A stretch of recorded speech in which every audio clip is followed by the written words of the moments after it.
నమస్తే గురువుగారు. నమస్కారం అమ్మా. గురువుగారు చాలా మందికి ఒక ప్రశ్న అయితే ఉంది.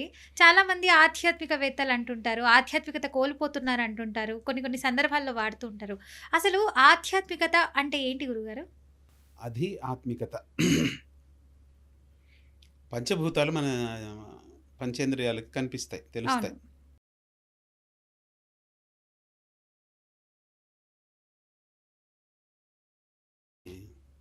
ఆకాశం. హ్మ్. సో, ఆకాశాన్ని భూతంగా ఎందుకు చేర్చారు పంచభూతాల్లో అంటే, ఆకాశం నుంచి కూడా మనకి ఆకాశంలో ఉండే మిల్కీ వే పాలపుంతలు హ్మ్. చాలా చాలా ఉన్నాయి. మల్టీ అంటున్నాం. హ్మ్. ఒక యూనివర్స్ మిల్కీ వే. లేదు. హ్మ్. మిల్కీ వే. ఒక యూనివర్స్ లేదు. అనేక యూనివర్సెస్ ఉన్నాయి ఇప్పుడు. హ్మ్. విశ్వం అనేది ఒకటి కాదు, అనేకటువంటి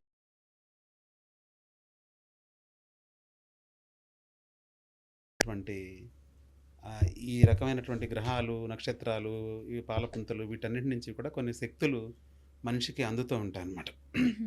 ఈ రోజుల్లో తగ్గిపోయింది. పొల్యూషన్ వల్ల మనకు నక్షత్రాలు కనపడడం లేదు అవును. సిటీలో. పైగా 6 బై అవును. ఇప్పుడు ఏసీలొచ్చేసాయి కదా గురువుగారు. సో, అది ఆత్మికత అంటే మన పంచేంద్రియాలకు, జ్ఞానేంద్రియాలకు కనపడనిది, వీటి ద్వారా తెలుసుకోలేనిది ఇంకొకటి ఉంది. ఈ ప్రపంచం మొత్తాన్ని నడిపిస్తుంది అని నమ్మడం ఆధ్యాత్మికత. హ్మ్. స్పిరిచువాలిటీ అంటే హ్మ్. స్పిరిట్. ఆత్మ ఎక్కడుంది చూపించండి అని అడుగుతారు కొంతమంది. అవును. పరమాత్మ అని తర్వాత సంగతి, ముందు ఆత్మ ఎక్కడుందా చూపించండి అంట. హ్మ్. సో, ఆత్మ అంటే సోల్ అనుకోవచ్చు, స్పిరిట్ అని కూడా అనుకోవచ్చు అనమాట. ప్రతి మనిషిలోనూ, ప్రతి జీవిలోనూ ఒక స్పిరిట్ ఉంటుంది. హ్మ్. స్పిరిట్ లేకుండా మీరు మాట్లాడరు అసలు. మీలో ఒక స్పిరిట్ లేకుండా మీరు పని చేయరు. హ్మ్. మీలో ఒక స్పిరిట్ లేకుండా అసలు మీరు స్పిరిట్ అంటే ఇప్పుడు నాలో ప్రాణం ఉంది కాబట్టి నేను మాట్లాడగలుగుతున్నాను. దాన్నే స్పిరిట్ అంటారా? స్పిరిట్ అంటే మీకంటూ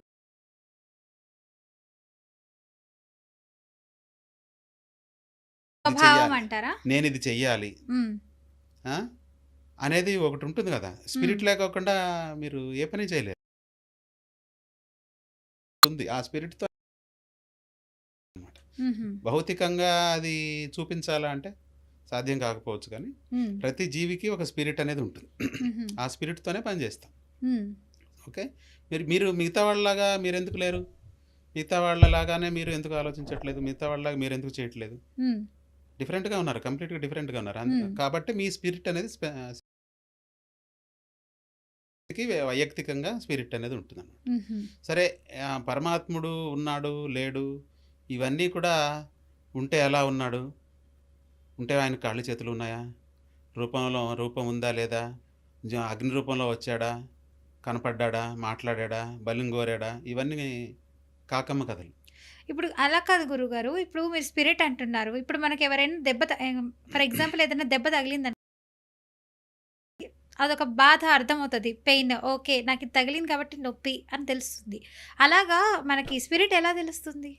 స్పిరిట్ అనేది నేను అను నేను అనే దాని రూపంలో ఉంటుందన్నమాట. హ్మ్. నేనంటే ఇప్పుడు నేననుకోండి. లేతే మీరు నేను అనుకోండి. హ్మ్. నేనంటే ఎవరనేది క్వెషన్ చేసుకోండి మీరే. నేనంటే నేనే నేనంటే పల్లవి ఎవరు? రథ. నే నేనంటే ఎవరు? నేనంటే మీ శరీరమా? నేను యాంకర్‌ని అంటాను. అది కాదు. హ్మ్. మీరు యాంకరా ఇంతకుముందు? అంతకుముందు ఒక అమ్మాయిని. తర్వాత? తర్వాత అంటే అర్థం కాలేదు. భవిష్యత్తులో కూడా యాంకరేనా?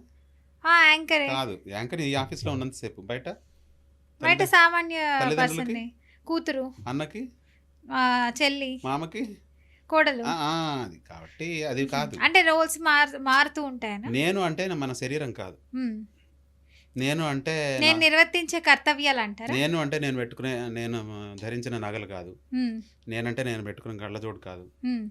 నేనంటే నా జుట్టు కాదు. అమ్మో! నేను ఇవన్నీ నేను అని నన్ను ఆడుకుంటున్నారు మీరు.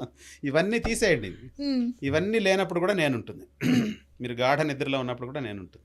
హ్మ్. కొంతమంది గాఢ నిద్రలో ఉన్నప్పుడు కూడా మన ఆత్మ బయటికొస్తుంది అంటుంటారు. అదేనా? సరే, బయటకొస్తుందో, లోపలే ఉంటుందో, లేతే లోపల నుంచి హ్మ్. బయట నుంచి లోపలికెళ్తుందో అవన్నీ పక్కకు పెడితే, హ్మ్. గాఢ నిద్రలో ఉన్నప్పుడు కళ్ళు నేను మూసుకుంటాము. యాంకర్‌ని, నా పేరు ఇది అనే విషయాలేం తెలియవు గదా! హ్మ్. తెలియవు. లేదు. కానీ అప్పటికి కూడా ఆ టైంలో కూడా నేననేది ఉంది. హ్మ్. నిద్రావస్థలోనూ ఉంది, స్వప్నావస్థలో కూడా ఉంది. హ్మ్. ఆ నేననేదే సత్యం అనమాట. హుహు. ఆ నేను అనేది సత్యం. ఆ ఈ నేను నేను అన్న కాన్సెప్ట్ అర్థమయ్యి అర్థం కానట్టు ఉంది. హ్మ్. అది నేను అనేది సత్యము. హ్మ్. నేను అనేది ఆ నేనే అన్ని చోట్ల ఉంది. హ్మ్. ఆ వ్యూవర్స్ నేను మీ మీలో ఉన్న అందరికి ఏమైనా తెలిసినట్లయితే ఆ నేను గురించి ఒక సోల్ ఏంటి ఆధ్యాత్మికత మీరు కూడా కామెంట్ రూపంలో తెలియజేయండి. గురువుగారు కూడా చెప్తున్నారు విందాం.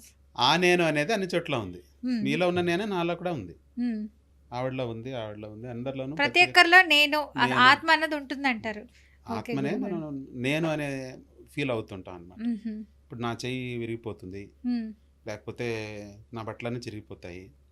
లేకపోతే నేను ఇక్కడి నుంచి ఇంకెక్కడికో వెళ్ళిపోతాను. హ్మ్.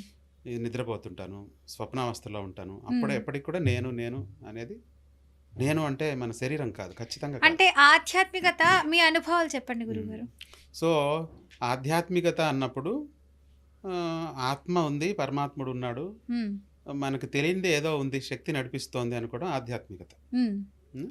ఆధ్యాత్మికత అలాగని ఏదో ఒక పుస్తకంలోనో, ఒక వేదంలోనో, ఇంకొక పురాణంలోనో, లేదా ఒక మత గ్రంథంలోనో రాసినంత మాత్రాన హ్మ్. అదే దానిలో ఉన్న ఆ విషయాలు యాజ్ ఇట్ ఈస్‌గా ఏదో చిన్నప్పటి నుంచి వింటాము. హ్మ్. మనకు ఆ విధంగా ట్రైనింగ్ ఇస్తారు కాబట్టి, అవును. ఆ విధంగా కొంతమంది ఫీల్ కావచ్చు గానీ, వైయక్తిగతంగా ఎవరికుండే ఆధ్యాత్మిక అనుభవాలు వాళ్ళకే ఉంటాయి. హుహు. నాకుండే అనుభవాలు మీకుండవు. హ్మ్. మీకుండే అనుభవాలు పక్క వాళ్ళకుండవు. హ్మ్. కాబట్టి ప్రపంచంలో ఎంతమంది మనుషులున్నారో అన్ని మతాలున్నాయి అంటే అంతే. ఎవరి అనుభవాలు వాళ్ళవి, ఎవరి స్వభావాలు, ఎవరి ఎవరి మతాలు అనుభవాలు వాళ్ళవంటారా? ఎవరి అనుభవాలు వాళ్ళవి. హ్మ్. ఎవరి అనుభూతులు వాళ్ళవి. హ్మ్. ఎవరి భావాలు వాళ్ళవి. ఎవరి కాన్సెప్ట్స్ వాళ్ళవి. ఇవన్నీ కాన్సెప్ట్స్. హ్మ్. దేవుడున్నాడు, హ్మ్. ఆత్మ ఉంది, పరమాత్ముడున్నాడు, హ్మ్. ఆయన సృష్టించాడు, హ్మ్. పైన కూర్చున్నాడు, చూస్తున్నాడు. ఇవన్నీ కూడా మనం మనకై మనం నిర్మించుకున్నటువంటి మన ఆలోచనలకు అనుగుణంగా మనం రాసుకున్నటువంటి కథలనమాట. హుహు. అంటే వీటన్నిటికి ఇప్పుడు దేవుడు లేరు అంటారా? లేడనట్లేదు నేను. మరి? మన భావాలవి. ఆహా! మన కాన్సెప్ట్స్ అవి. హుహు. మన కాన్సెప్ట్స్. ఆ కాన్సెప్ట్స్‌ని మన భావాలు, మన అభిప్రాయాలు, మన భావనలు, ఫీలింగ్స్. హ్మ్. ఆ ఫీలింగ్స్ అనుగుణంగా మనం అలా ఊహిస్తుంటాం. ఊహాలోకాల్లోకి వెళ్ళిపోతాం. హ్మ్. మనకొక ఊహా ప్రపంచం సాక్షాత్కరిస్తుందనమాట అది. ఆహా! మనసు చేసే మాయ ఇదంతా. హుహు. కాబట్టి వీటి అన్నిటికీ కూడా అతీతంగా ఎవరి సత్యం వాళ్ళదే. హుహు. మీరు, మీరు సత్యాన్ని తెలుసుకోవాలంటే వ్యక్తిగతంగా మీరు ప్రయాణం చేయాల్సిందే. అవును. నేను దర్శించి నేను చెప్పినంత మాత్రాన హ్మ్. అది సత్యం అని గుడ్డిగా మీరు నమ్మకూడదు. హ్మ్. ఆ! అయితే ఆహ్, ఇప్పుడు మీరు చెప్పింది నేను నమ్మాలా వద్దా? ఆహ్, నమ్మొద్దు అంటున్నారు. నమ్మమని నేనేం చెప్పట్లేదు. హ్మ్. నా అనుభవాలు నేను చెప్తానంతే. నా హుహు. అనుభవాలు మీకెలా వస్తాయి? హ్మ్. నా అనుభవాలు నాకే రావు. ఈ హ్మ్. క్షణంలో వచ్చిన అనుభవం ఎవరి ఎక్స్‌పీరియన్స్ వాళ్ళకంటారు. ఎవరి ఎక్స్‌పీరియన్సెస్, హ్మ్.